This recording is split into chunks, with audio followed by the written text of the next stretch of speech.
Baik, selamat datang dalam perkuliahan Software Engineering di pertemuan 01.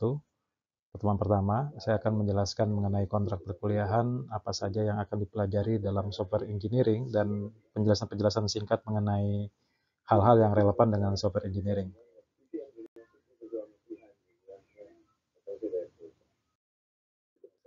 Jadi di sini agenda kita ada 3, yaitu kontrak perkuliahan, kemudian referensi-referensi yang digunakan dalam pelajaran Software Engineering, serta penjelasan singkat mengenai hal-hal yang terkait dengan Software Engineering atau rekayasa perangkat lunak.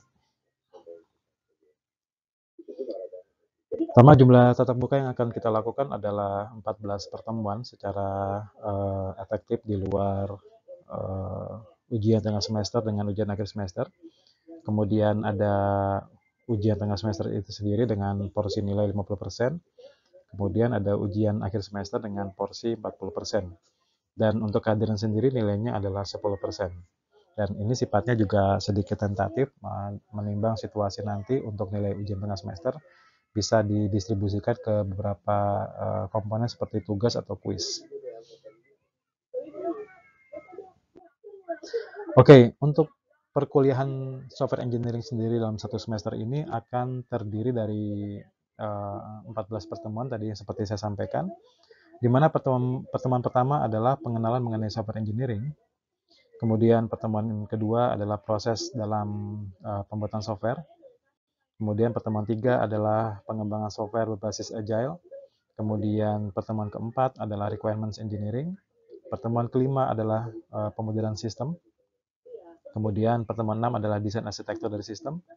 Pertemuan 7 adalah desain dan implementasi. Pertemuan ke-8 adalah ujian tengah semester. Kemudian pertemuan 9 adalah software testing. Kemudian pertemuan 10 adalah socio-technical system. Dan khusus untuk pertemuan 11, dimulai dari pertemuan ke-11 itu sudah ada tugas yang diberikan kepada peserta kuliah, yaitu menentukan proyek software yang akan dijadikan topik di dalam tugas individual. Kemudian pertemuan 12 adalah pembuatan analisis dari permasalahan dari software yang akan dibuat di dalam proyek yang di pertemuan 11. Kemudian di pertemuan 13 adalah membuat analisis dan desain interface. Kemudian pertemuan 14 adalah membuat analisis dan desain fungsional dari sistem. Dan pertemuan 15 adalah presentasi tugas. Kemudian pertemuan ke-16 adalah ujian akhir semester. Jadi ini adalah rangkaian susunan perkuliahan yang akan ditempuh dalam satu semester. Kemudian untuk referensi yang digunakan itu ada 5 buah buku. Pertama adalah buku Software Engineering Practitioner Approach dari Roger Pressman. Kemudian ada Software Engineering Basic Principle and Best Practice dari Lavisetti. Kemudian ada buku dari Philip Laplant, yaitu What Every Engineer Should Know About Software Engineering. Kemudian ada satu buku pemrograman mobile berbasis Android. Kemudian satu buku lagi belajar UML dengan teori dan tools. Jadi ini adalah buku referensi yang akan digunakan di dalam perkuliahan software engineering. Nah, baik, kita akan masuk ke dalam materi software engineering. Nah, kita akan bahas dulu masalah apa software engineering, kemudian membahas tentang definisi-definisi yang harus dipahami oleh peserta kuliah di dalam software engineering ini. Saya akan mulai dengan definisi software. Jadi, software adalah set of instructions. Kemudian ada data structures, kemudian ada descriptive information, dan di sini adalah 3 buah komponen yang penting yang teman-teman harus perhatikan di dalam software, mendefinisikan sebuah software. Jadi, software itu pertama harus terdiri dari instruction atau komputer program atau yang biasa disebut dengan programming. Yang kemudian ketika dieksekusi itu bisa atau dijalankan di dalam komputer itu bisa menjalankan atau bisa menyediakan fungsi-fungsi yang seharusnya. Kemudian yang kedua adalah data, struktur. Jadi ada data yang di-input, kemudian ada data yang disimpan, kemudian kejelasan datanya seperti apa gitu ya. Sehingga program itu cukup bisa untuk memanipulasi informasi yang akan dihasilkan. Yang ketiga adalah ada descriptive information in both hard copy and virtual forms. Jadi kalau kita bilang itu adalah sebuah software, maka ada informasi yang menjelaskan, yang deskriptif, baik dalam bentuk hard copy atau misalkan soft copy, yang menjelaskan bagaimana cara menggunakan gitu ya, bagaimana cara mengoperasikan dari program itu sendiri. Nah, sedangkan definisi yang software engineering itu sendiri adalah penerapan dari systematic quantifiable process gitu. Jadi penerapan dari cara-cara yang sistematis, kemudian yang terukur proses-prosesnya dalam mengembangkan produk software untuk customer, untuk pelanggannya atau untuk customernya gitu ya.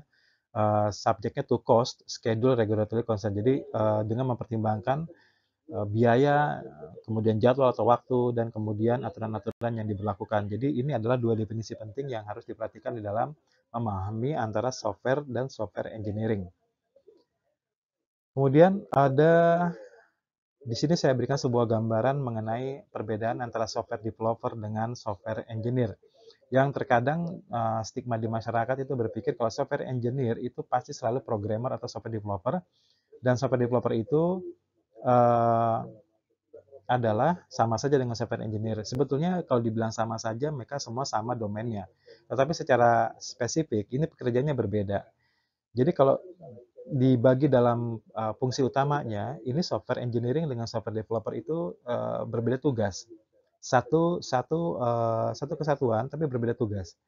Untuk software engineering sendiri, dia fokusnya akan kepada engineering, bagaimana merancang bangun, bagaimana membuat arsitektur, bagaimana membuat desain, bagaimana melakukan pengujian terhadap produk, kemudian bagaimana melakukan perawatan, dan bagaimana melakukan penjaminan bahwa produk yang dibuat atau produk software yang dibuat itu bisa bekerja sesuai dengan ekspektasi.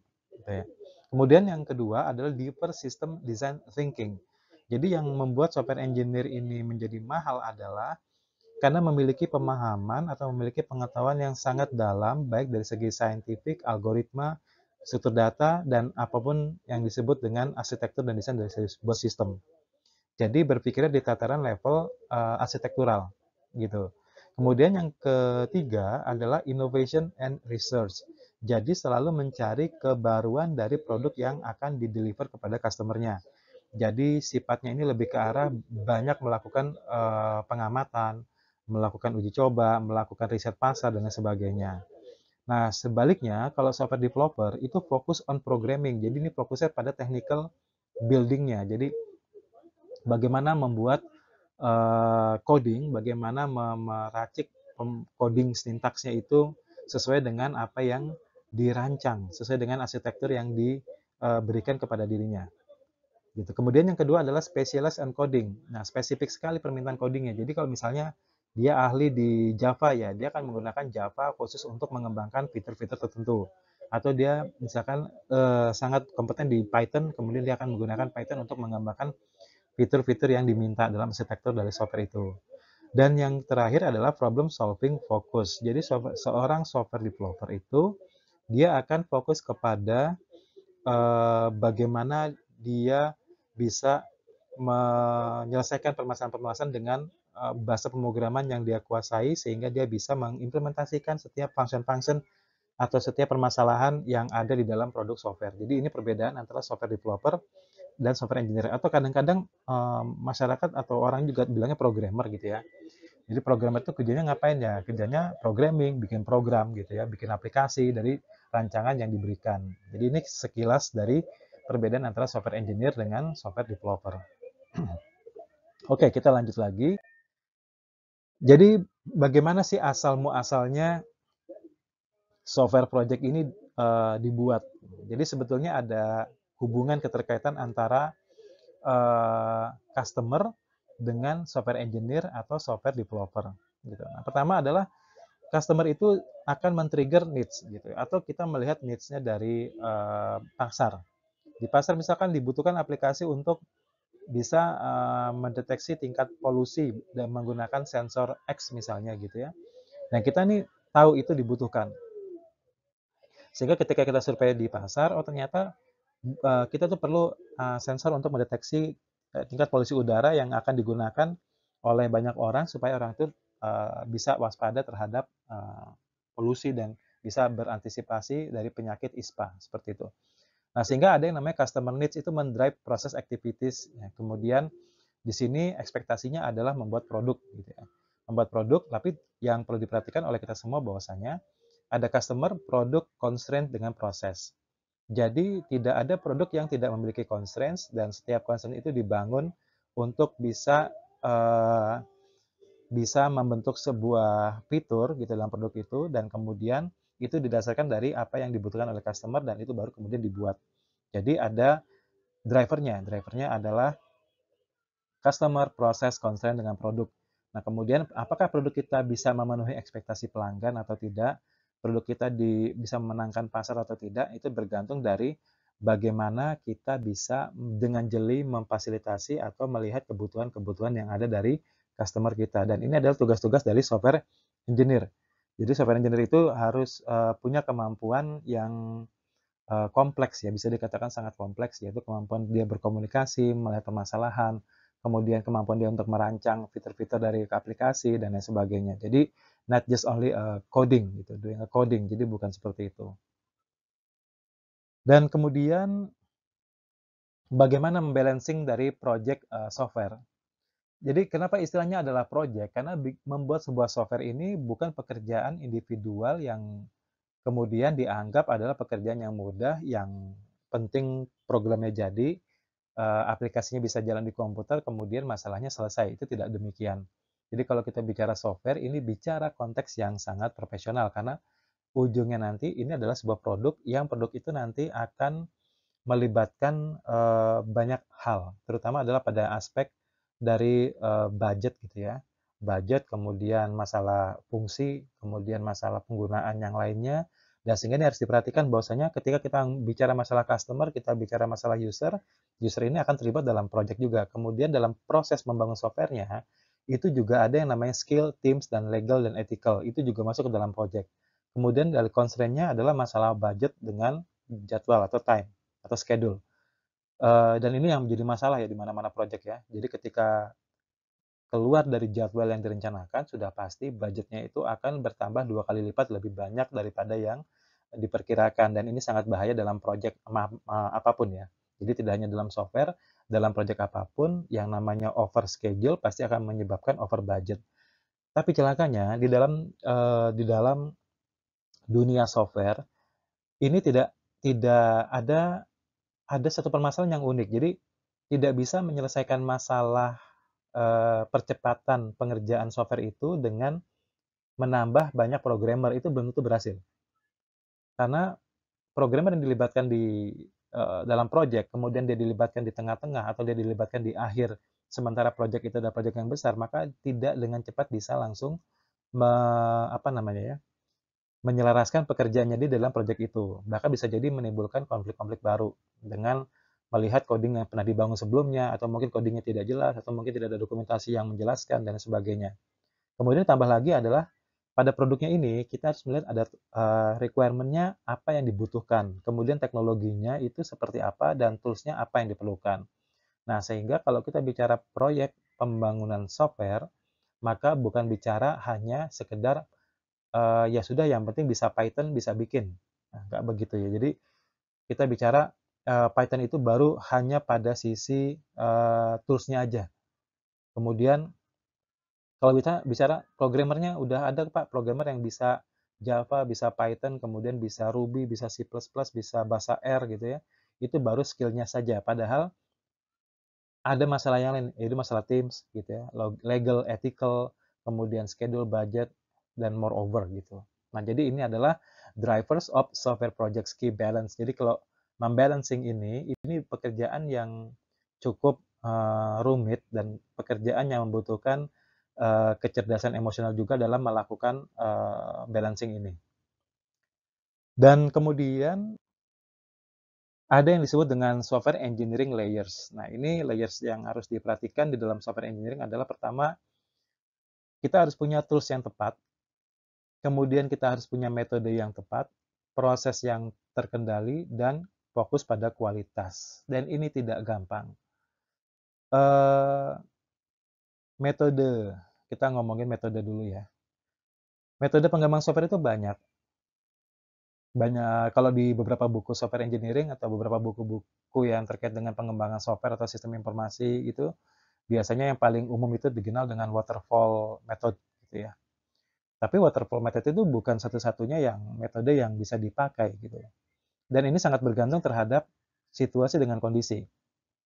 Jadi yang harus dipahami oleh seorang software engineer adalah kapan kita harus bisa menggunakan metode A, metode B, metode C, dan metode yang lainnya. Misalnya, ketika kita dibutuhkan untuk mengeksplorasi sesuatu yang sifatnya belum tahu. Jadi ada user bilang minta dibuatkan sebuah software, tapi dia tidak ada gambaran software apa yang harus dia buat. Maka kita kalau melakukan metode waterfall, itu bisa dengan rigid mendefinisikan kebutuhan, tetapi kita akan membuang banyak waktu. Sehingga kita harus memikirkan, oh ternyata cara yang terbaik adalah dengan cara prototyping. Tapi prototyping juga bukan solusi yang paling bagus, karena prototyping itu juga akan memakan energi yang cukup banyak.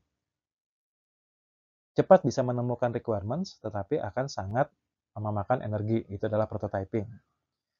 Nah, kemudian proses-proses dalam membangun software ini juga harus diperhatikan dengan tepat. Karena di dalam proses ini tidak hanya sekedar punya keahlian programming, tetapi harus ada keahlian untuk berkomunikasi, keahlian untuk membuat dokumentasi, keahlian untuk bisa menghitung budget, keahlian untuk bisa menghitung resiko, keahlian untuk bisa menghitung keamanan dari sistem atau software itu sendiri. Keamanan itu bukan berarti selalu diretas gitu ya. Tapi kalau misalkan programmingnya salah, ada kesalahan di pembuatan variabel contohnya, contoh yang paling sederhana yang sering saya temukan adalah salah memahami antara variabel private dengan public. Bedanya apa? Ya sederhana aja sih. Kalau kita bicara komputer, semua data itu ditaruh di memori primer yang namanya RAM gitu ya, atau random access memory. Ketika software itu dijalankan, maka dia akan membentuk struktur data di dalam memori itu.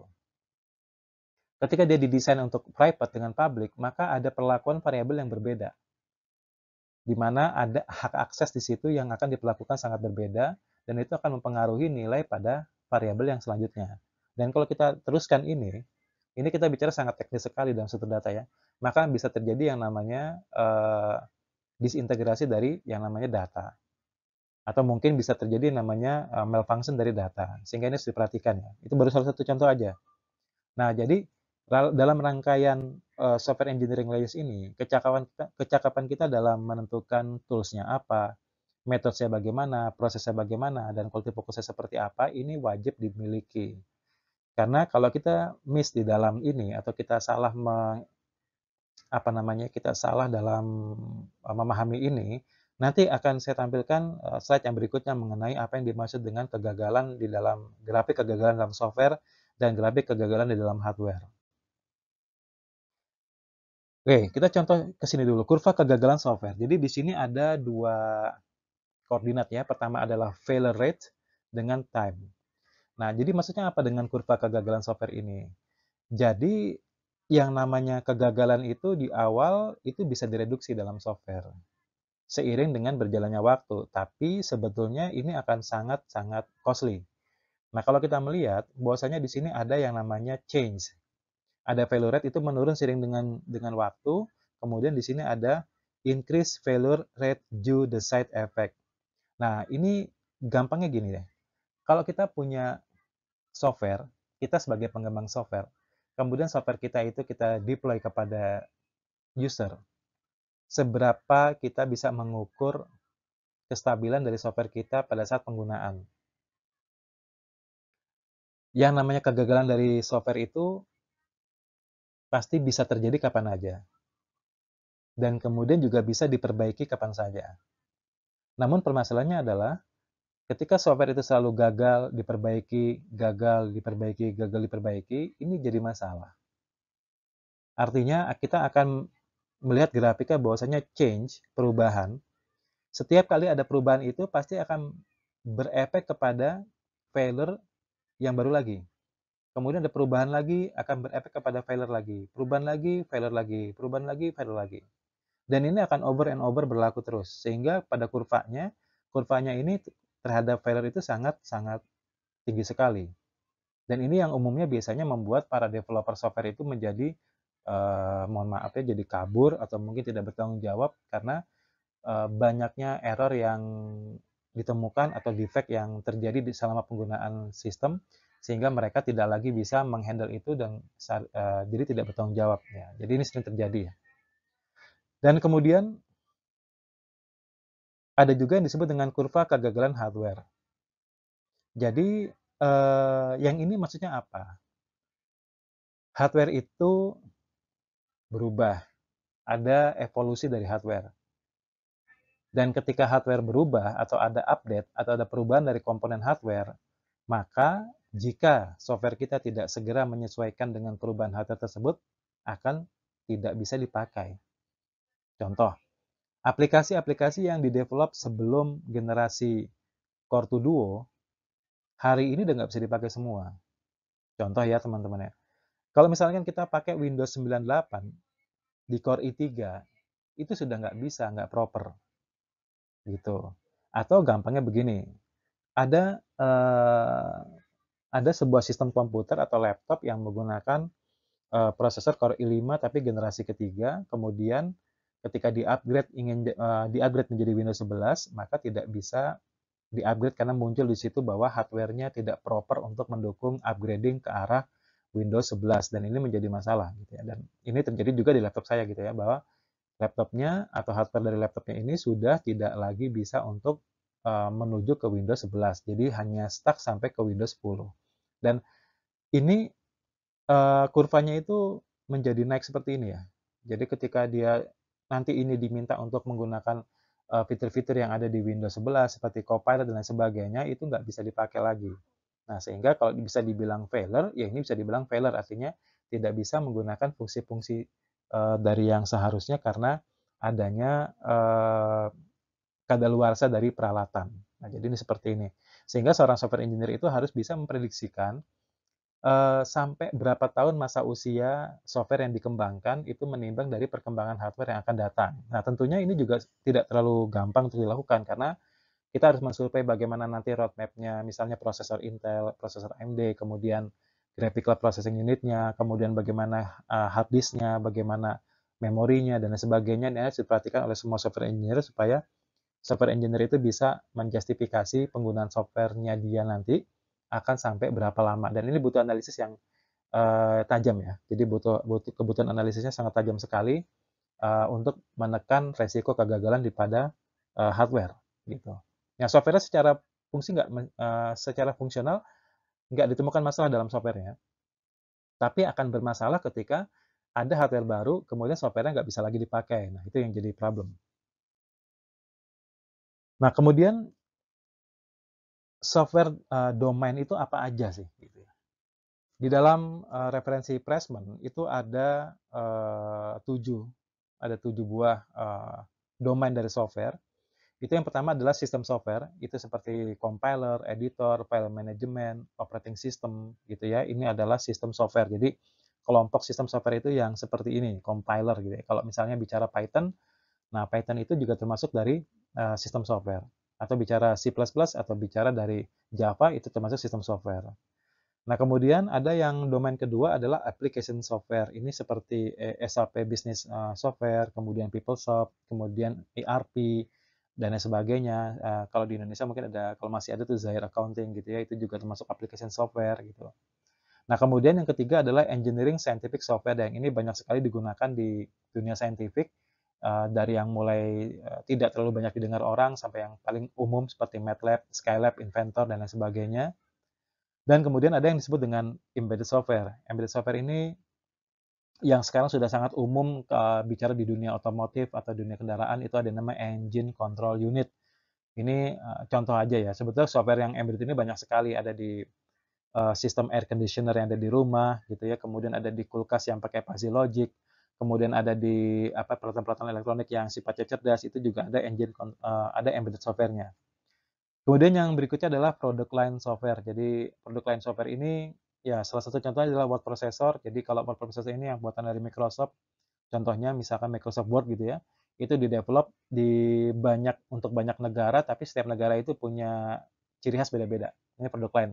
Jadi sama-sama software untuk pengolahan kata, tapi kalau didistribusikan di negara A, negara B, atau benua A, benua B, maka akan ada sedikit perbedaan yang apa namanya, yang bisa dilihat, seperti itu. Kemudian language function juga sama, sekarang, kalau kita menggunakan bahasa, jadi ada personalisasi gitu ya, personalisasi bahasa, fiturnya sama, fitur untuk mendeteksi bahasa, cuma disesuaikan, ini aplikasi diinstal di negara mana, gitu. Jadi kalau diinstal di negara Indonesia, maka domainanya apa-apa, akan doing translation in Indonesian, gitu ya. Kalau misalkan ada di negara Malaysia, mungkin jadi, Melayu dan lain sebagainya. Dan kemudian ada yang namanya web mobile application software seperti browser, kemudian Google Play Store, kemudian iOS Store, dan sebagainya. Ini banyak sekali yang bisa ditemukan sekarang.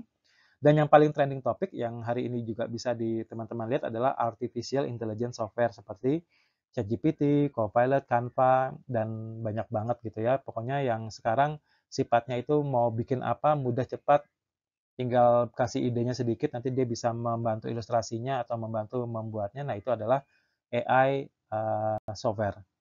Nah, ini AI software ini yang trending topics gitu ya, yang sekarang dalam dunia hari ini uh, sudah ada lebih dari 20 AI software yang uh, sustain di internet gitu ya, atau di apa namanya di dunia sekarang ini. Nah, kemudian seorang software engineer itu harus mengenal standar-standar yang berlaku gitu ya. Jadi apapun yang dikerjakan oleh software engineering di dalam project software itu harus mengacu kepada standar yang diberlakukan. Nah, setidaknya di sini ada lebih dari 7 standar gitu ya. Pertama adalah IEEE 610. Ini kita bicara masalah glossary atau kosakata yang harus terminologi yang harus kita perhatikan. Misalkan data, what is data? Nah, ini di sini dia disediakan data is gitu ya. Kemudian what is software defect? Defect is gitu ya. Karena defect ini bisa banyak definisi, tapi kalau untuk software engineering kita pakai yang IEEE 610. Kemudian ada IEEE 828, itu Configuration Management in System and Software Engineering. Jadi konfigurasi juga ada aturannya, ada standarnya. Dan kenapa sih harus pakai standar? Standar ini paling tidak jadi rujukan bersama gitu ya.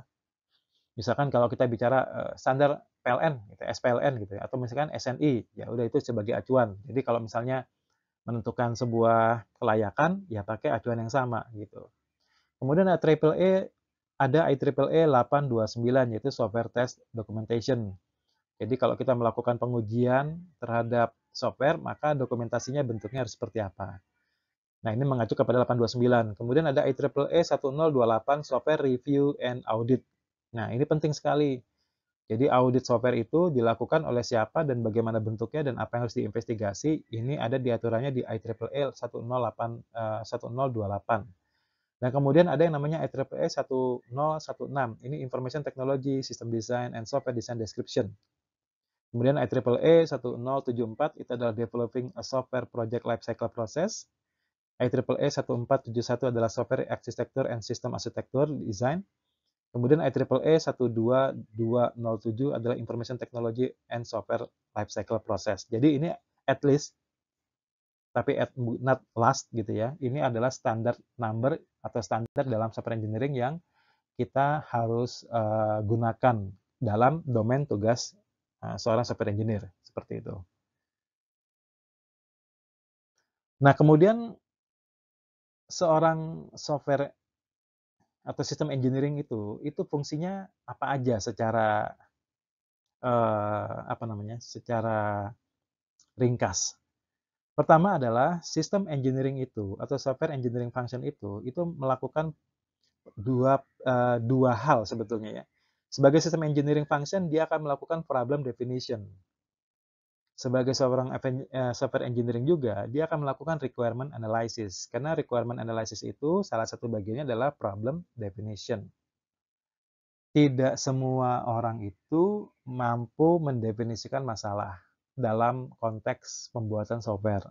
Sehingga di sini dibutuhkan kepiawaian seseorang untuk melihat masalah itu jauh lebih luas gitu ya.